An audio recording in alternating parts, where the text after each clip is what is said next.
So last summer, I reviewed Return of the Living Dead, which is easily one of my favorite horror movies of all time. It is 100% a fun horror movie, which basically means that it uses horror conventions and is, in essence, a horror movie, but it's loaded with dark humor, comedic performances.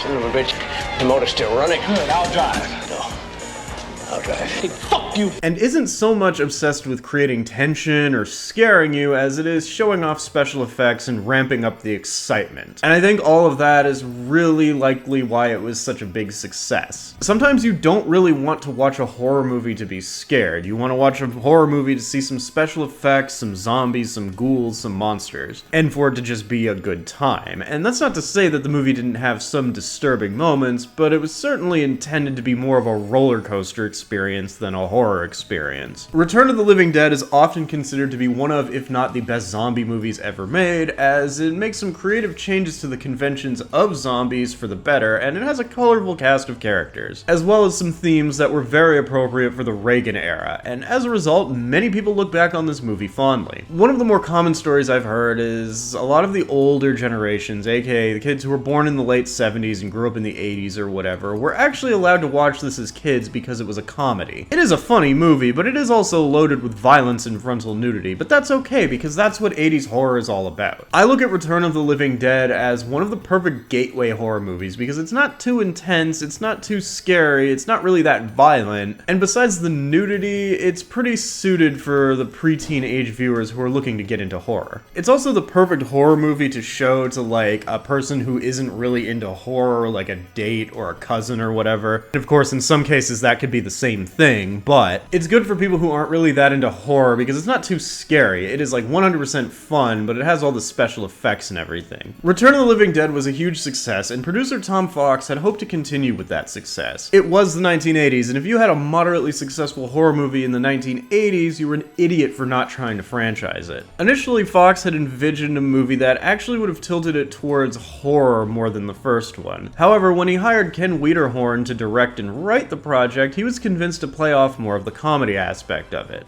What? And that, my friends, is a mistake that would put a wrench in Tom Fox's plans to create a Friday the 13th-like horror franchise from Return of the Living Dead. Now, on paper, this seems like a fairly decent idea. Not only were the more comedic bits of the first movie met with high praise compared to the rest of the movie, but Ken Wiederhorn's filmography was mostly horror and comedy. He hadn't done a horror comedy before, but he had done each genre, and that was like his bread and butter. As I said, on paper it seemed like a good idea. On paper, it seemed like if there was anybody to make a more comedic horror movie work, it would be someone with Wiederhorn's experience. But no, it wasn't a good idea. Return of the Living Dead 2 is considered to be one of the more disappointing horror sequels to come out of the 1980s, and there are many reasons for this. The most obvious reason, on the surface, is that the first movie is very beloved. It is extremely difficult to follow up a movie that is as well liked as the first Return of the Living Dead. It was beloved by fans, it was beloved by critics, and it was beloved by the box office. While Return of the Living Dead did end on a cliffhanger, it was kind of a loose cliffhanger because all it showed is that the zombies are coming out of the ground again. That's not really a cliffhanger that was meant to be followed up on. But that doesn't necessarily mean that there couldn't have been a sequel to Return of the Living Dead. The barrels containing the chemical trioxin that raises the dead could be anywhere in the United States, and that concept alone is strong enough to build sequels off of. So to do a sequel based on that concept rather than anything rooted within the original movie, in theory, is a pretty good idea that could leave quite a few stories to be told. You could get really creative, different setting, different time period. You could do a Return of the Living Dead movie in the future, the past, in space, or in a different region of the United States. It is a concept that is only limited by one's imagination, and I guess budgetary reasons, but yeah.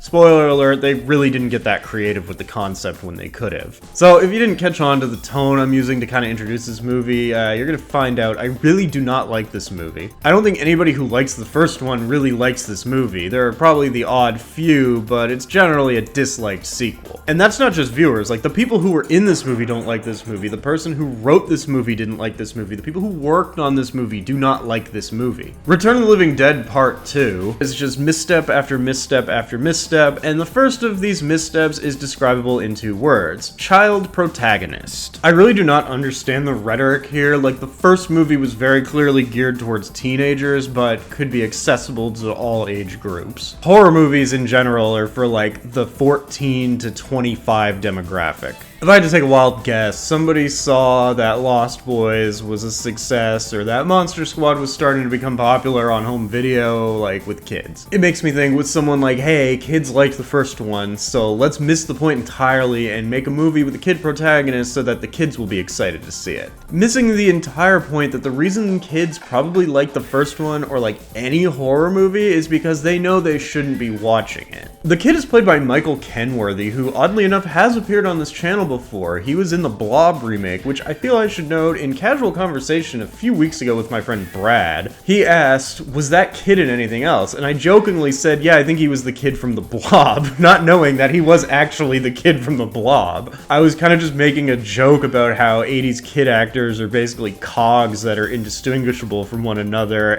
but no, he was actually the kid from the Blob. So it starts pretty typically. Military screw-up, guy smoking a joint while transporting trioxin barrels causes one to fall into a river, likely landing right next to Oswald Cobblepot from the beginning of Batman Returns. And then we get to our opening little segment, which has Jesse trying to get into the good graces of some bad kids by undergoing the initiation into their group. I gotta say, the location that they chose for this one's pretty bland and generic. It takes place in what appears to be a suburb under construction, likely on the same block where the house from Slumber Party Massacre 2 was, which doesn't make any sense because that movie all took place in a dream.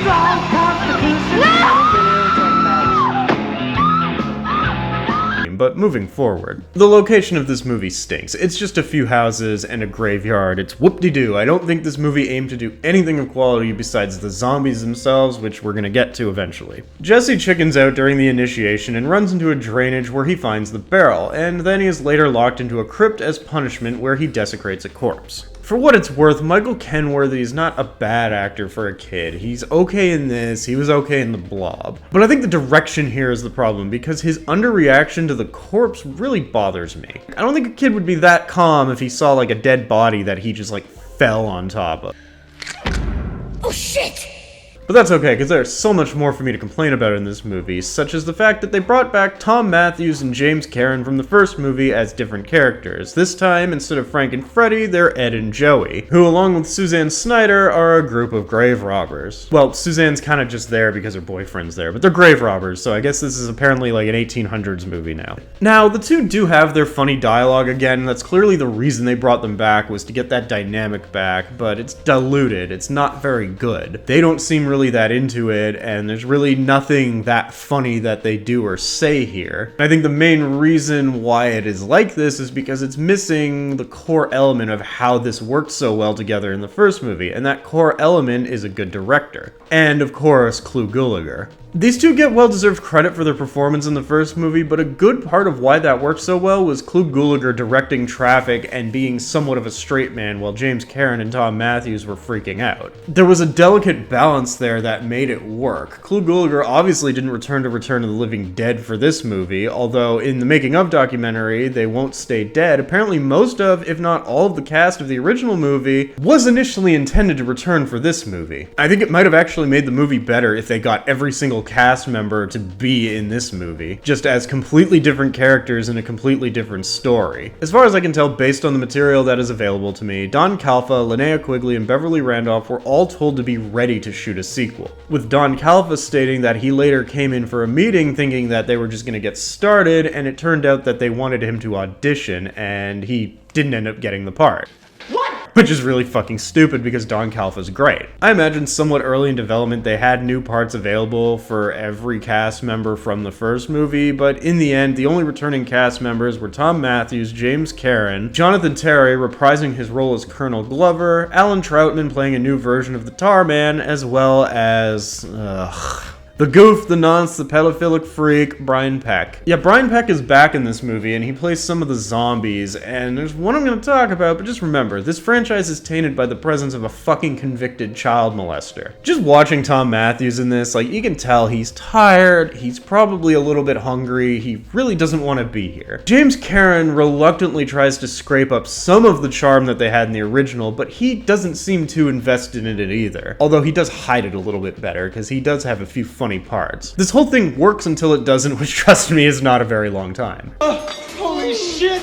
This is big fucking freaking trouble! So the bully kid drags his friend to the barrel, and they accidentally open the container and release the gas, which, as we know, getting blasted in the face with trioxin is a death sentence, but it also spreads into the graveyard, which infects James Karen and Tom Matthews. What is that stuff? Swamp gas.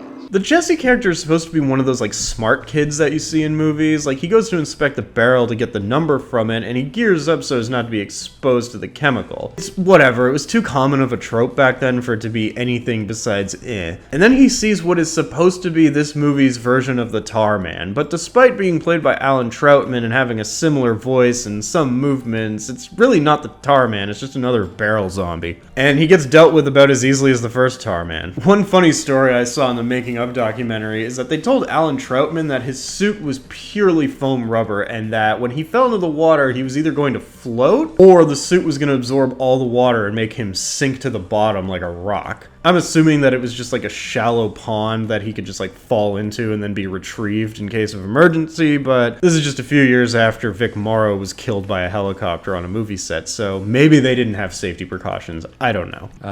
I remember they asked me, would you do it non-union?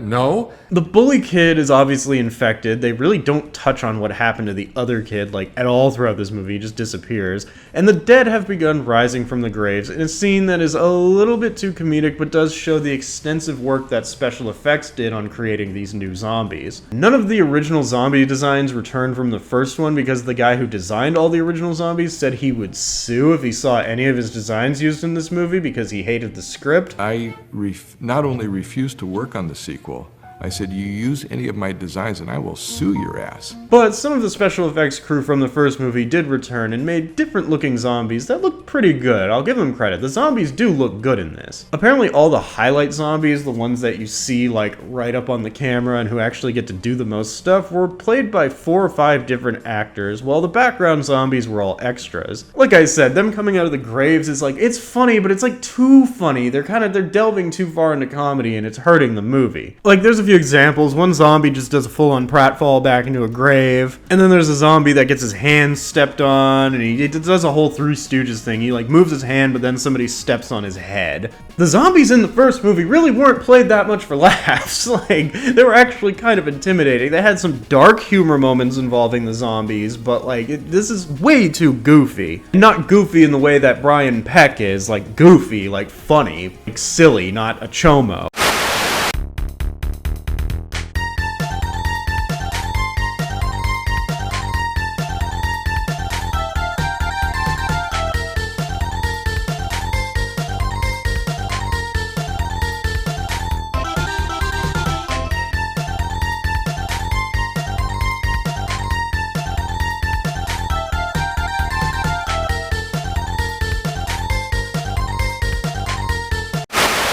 It feels like they're trying to make the zombies way too charming here, like the woman who puts her glasses on and can see. Like, all of this reminds me more of something out of, like, Dial Z for Zombies from Treehouse of Horror 3 than it does a Return of the Living Dead movie. And I'll go ahead and say this now, I think Dial Z for Zombies is actually a little bit more of a horror story than this is, and that's really sad. I thought you were dead and...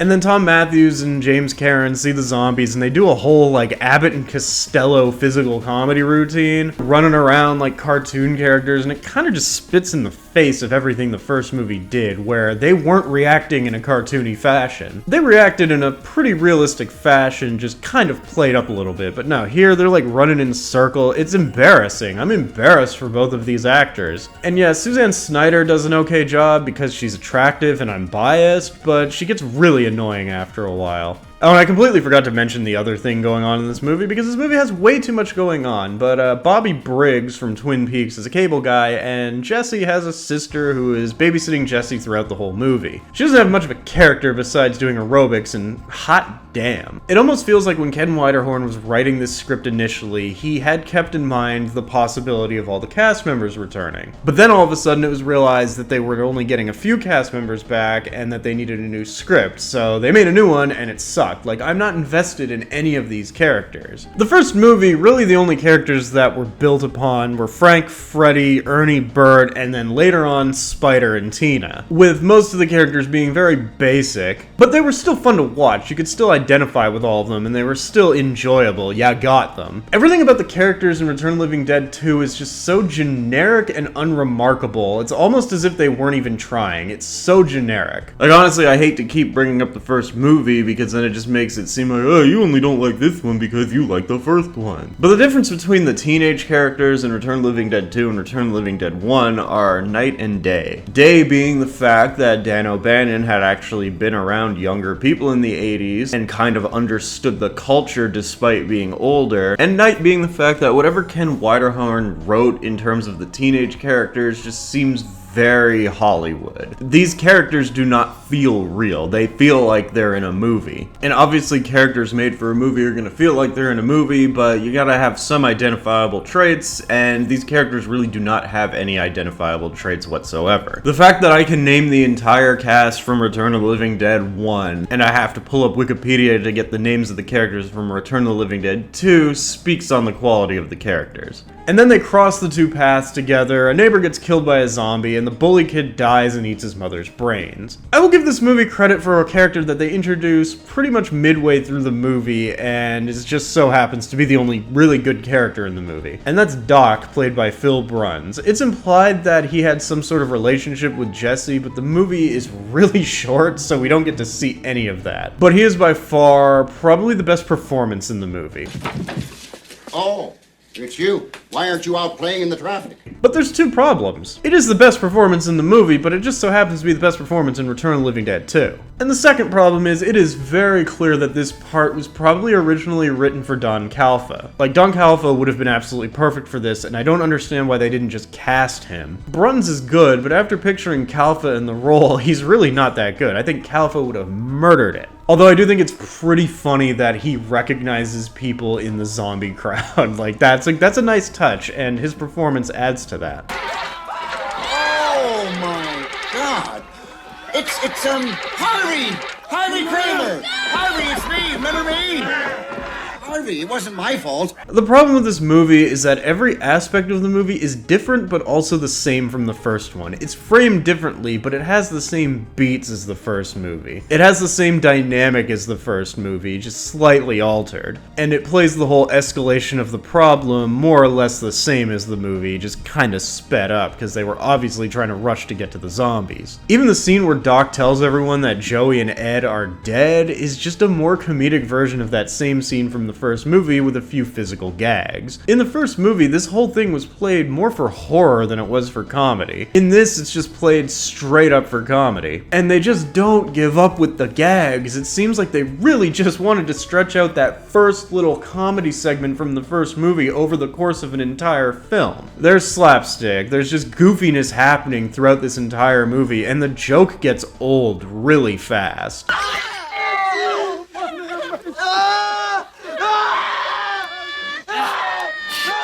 Get that damn screwdriver out of my head! You see, the thing is, and say it with me everybody, the first movie started to kind of wind down on the humor as the horror elements became more apparent, but this movie just keeps trying to go with the fucking humor. The only thing that really made me laugh about the screwdriver in the head bit was just how you could hear Tom Matthews fucking screaming over everybody, because he has a very distinct voice. But when I was rewatching this, it got to the fucking car scene where they were like playing hot potato with the fucking live zombie hand, and like, it just got to a point where I was like, oh my god, just wrap this up already. It got fucking annoying. I just got this feeling.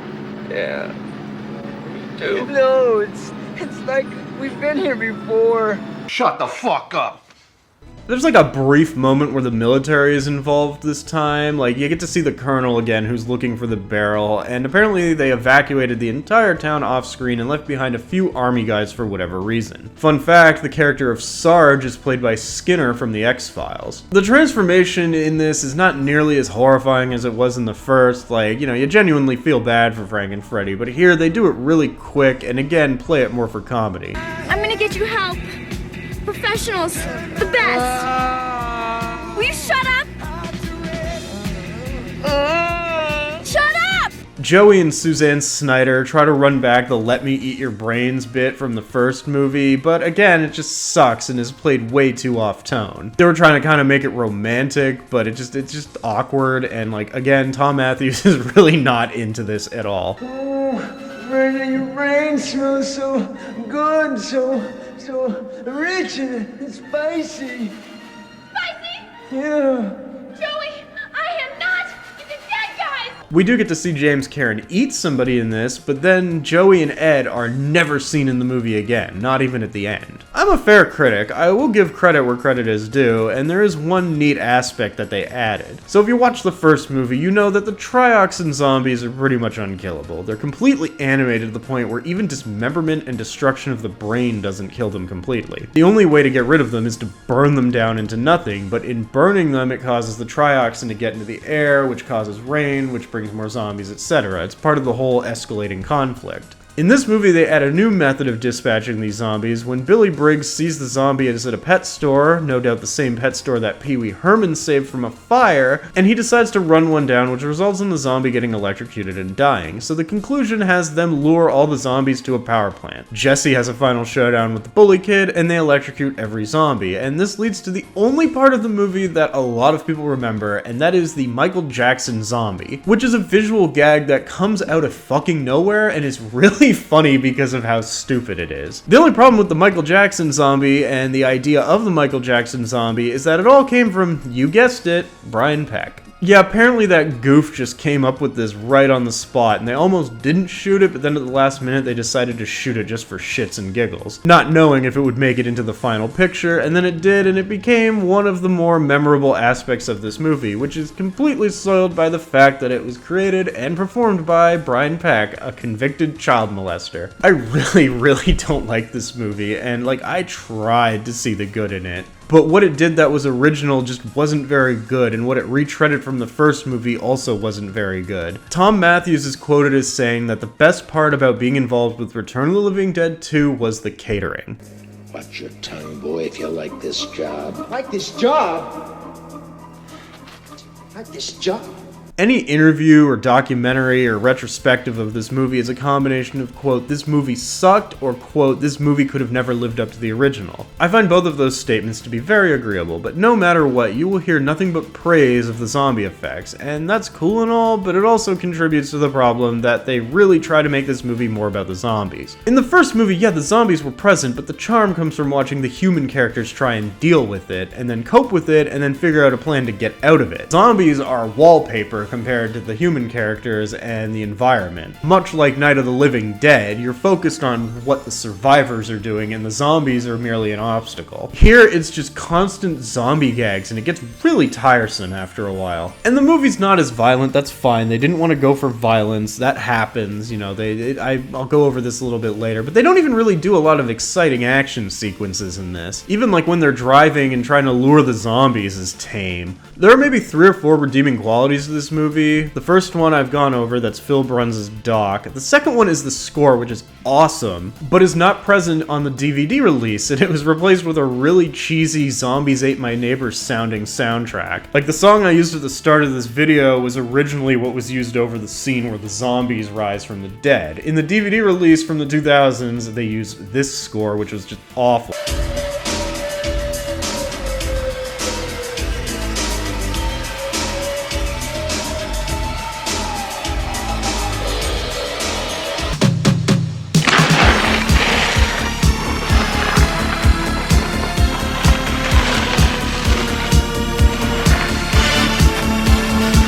Okay, so like while I was making that comparison, I was like, oh, the DVD score isn't like that bad. But the point still stands. The original score is better because it actually kind of sounds like the theme from the first movie, just kind of remixed. Now, the score was pretty good, but I gotta talk about the licensed soundtrack they used for this movie because I have a very controversial opinion about it. And it's a positive controversial opinion. Return of the Living Dead 1 had a soundtrack that was built around music that was somewhat popular for the mid-80s. A lot of punk, rockabilly, and new wave, with some regular rock thrown in there. 2, being in the late 80s, displayed how much music had changed in such a short time by having a soundtrack that was mostly thrash and hair metal with a few punky sounding songs. Specifically the cover of The Monster Mash by the Big O, and it did have some 80s dance tunes. I would go as far as to say that Return of the Living Dead 2's soundtrack is kind of more to my taste than the first one's soundtrack. Although no song will ever beat SSQ's Tonight We Make Love Till We Die. That is a banger. The fourth redeeming quality is kind of a backhanded compliment, and that's that the movie is pretty short, but that's really muddled by the fact that this movie is one 89-minute drag. It's painfully obvious that when they realized that they weren't going to really be able to make anything good out of this, they weren't trying. And in that making of documentary, the cast and crew even state that they believe Kevin Widerhorn didn't even like the movie. So why was it even made? Why didn't they just try to make a different movie? From what it sounds like based on interviews, based on what I've read, and based on watching the movie itself, Tom Fox was not thinking about the movie himself. He was fixated on the concept of franchising the movie, and that leads to a few issues. Part of why Return of the Living Dead 1 was so special was that Dan O'Bannon wrote and directed it. Dan O'Bannon is one of the greatest screenwriters of all time, and he clearly had a vision for Return of the Living Dead. He understood the culture that it was satirizing, and he understood the target audience, and he understood film at that point, how to make something mainstream.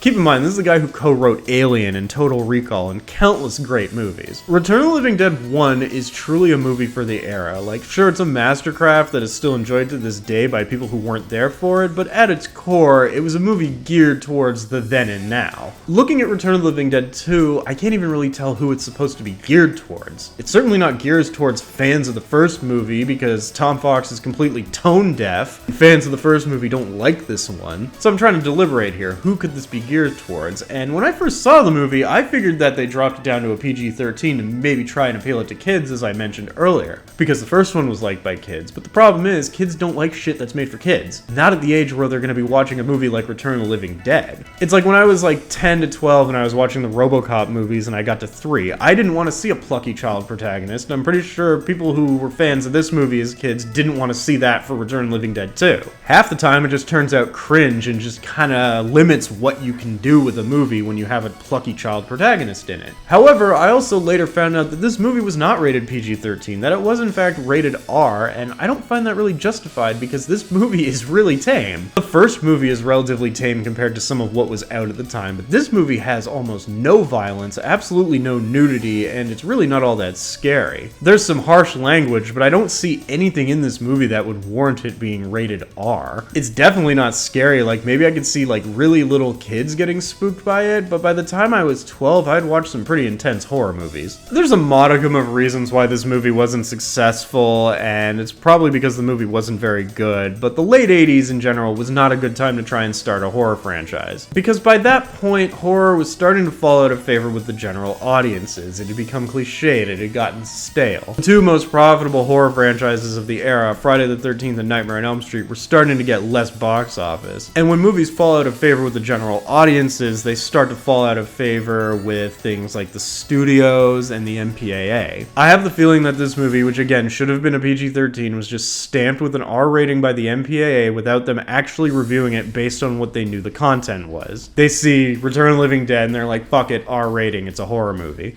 Furthermore, this was 100% a fuck you, it's January release, which is one of, if not the worst seasons for films. The movie didn't like flop, like it was a disappointment. It only made $9 million against a $6 million budget. But I think that's more so because its only real competition at the box office was whatever was left running from the end of 1987 and the two movies that opened up on the same day, which was The Couch Trip with Dan Aykroyd and For Keeps with Molly Ringwald. Two movies that I didn't even know existed until today. The problem was this movie was not going to jumpstart a franchise. At best, people think it's just an okay horror movie with some pretty good zombie effects, and at worst, it's completely hated. Fans of the first one kind of blame this movie for the fact that the franchise failed, but in all honesty, even if this was a blowout sequel to the first that fans would have wanted, it probably still would have failed. And that's because horror's window was closing at this point. I really wish I could like this movie, but it's just not a possibility. It's more than it just not being as good as the first. Even if the zombies look good, everything else about the movie is shit. It lacks style. It lacks any real memorable parts besides the Michael Jackson zombie. And let's be real, if it wasn't Return of the Living Dead 2 that did a Michael Jackson zombie bit in a zombie movie in the 80s, somebody would have done it because it is just such an obvious joke. It tries so hard to be this fun movie and it's just not very fun at all. It's a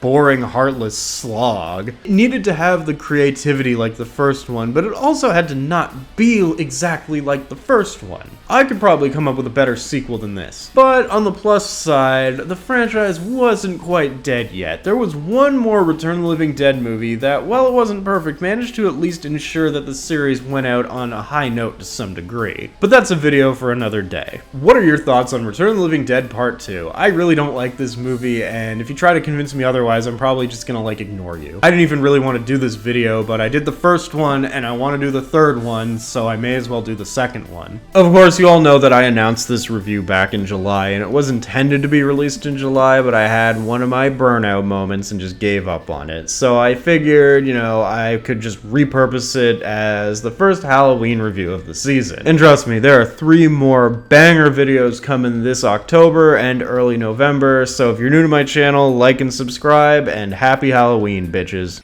Can you tell us where to go? Come to the hospital. Show me right there! Hold it. Pardon me, but could you tell me who the President of the United States is?